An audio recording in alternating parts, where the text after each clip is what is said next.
সংস্কার কমিশন এবং অন্যদের প্রস্তাবের বিপরীতে এগুলো লেখা হয়েছে। সেখানে নোট অফ ডিসিশন শুধু আমরা দেইনি, আপনারা এই দলিলগুলো আপনারা দয়া করে পড়ে দেখবেন যে এখানে বিভিন্ন দল বিভিন্ন দফায় বিভিন্ন রকমের নোট অফ ডিসিশন দিয়েছে, সেটা এইভাবেই উল্লেখ করা আছে এবং দফাওয়ারি এই কথাগুলোই আছে।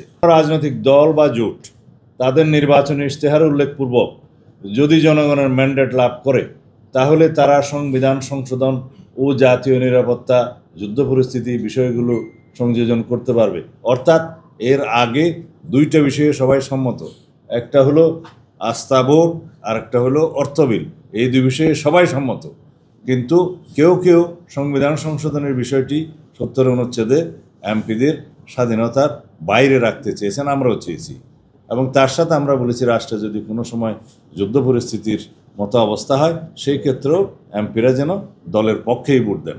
তো এই দুটো বিষয় এখানে বলা আছে। যদি আমরা নির্বাচনী ইশতেহার উল্লেখ করি, জনগণ আমাদের পক্ষে রায় দেয়, তখন আমরা এটা এভাবে নেব।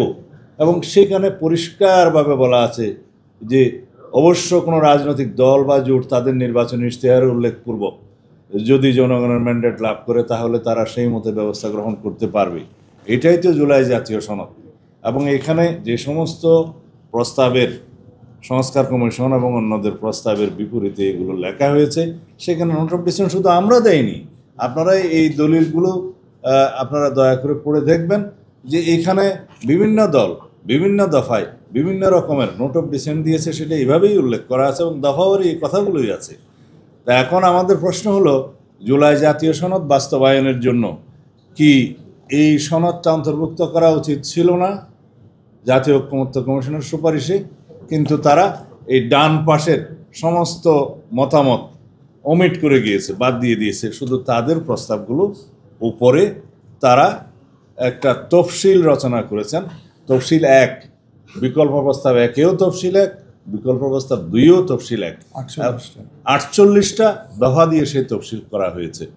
বলা হয়েছে এই ৪৮টা দফার উপরেই গণভোট হবে। এখানে কে কী মতামত দিল, কিভাবে সনদে উল্লেখ করা হলো, কিভাবে সম্মত হলো, কিছুই উল্লেখ করা হয়নি। এবং বলা হয়েছে বিল আকারে এটা উপস্থাপন করা হবে। বিল কারা করতে পারে? বিল জাতীয় সংসদের এখতিয়ার।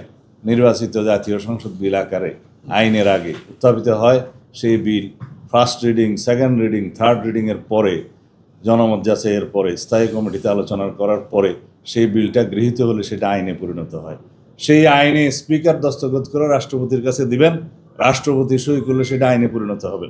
এখন বিলটাকে বলা হচ্ছে যে জাতীয় সংবিধান সংস্কার পরিষদের বিবেচনার জন্য।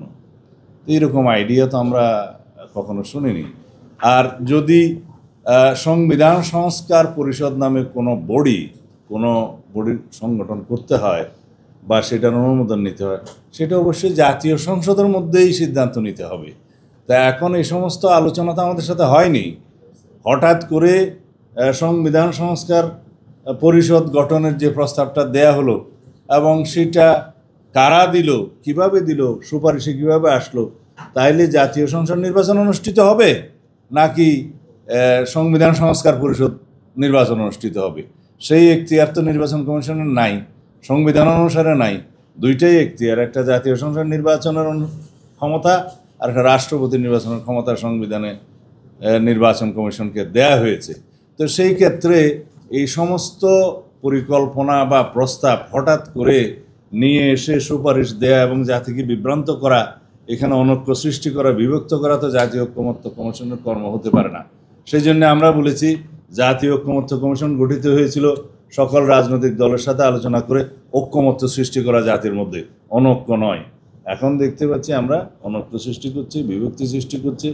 সেটার কোনো উদ্দেশ্য আছে কিনা আমরা জানি না। তা আমরা আশা করি সংবিধানের বিভিন্ন সুস্পষ্ট নির্দেশনা অনুসারে জাতীয় ঐক্যমত্য কমিশনের গৃহীত সকল ঐক্যমতের ভিত্তিতে সকল সনদ যেটা গঠিত হয়েছে প্রস্তাব অনুসারে আমরা যেভাবে সম্মত হয়েছি সেইভাবেই আমরা এই জাতীয় জুলাই সনদ বাস্তবায়নের জন্য অঙ্গীকারাবদ্ধ। জাতীয় সংসদ নির্বাচনের পরে সেটা পূর্ণাঙ্গভাবে আইনি রূপ পাবে, সংবিধান অন্তর্ভুক্ত হবে। নিরপেক্ষ, সত্য প্রকাশে আপোষহীন।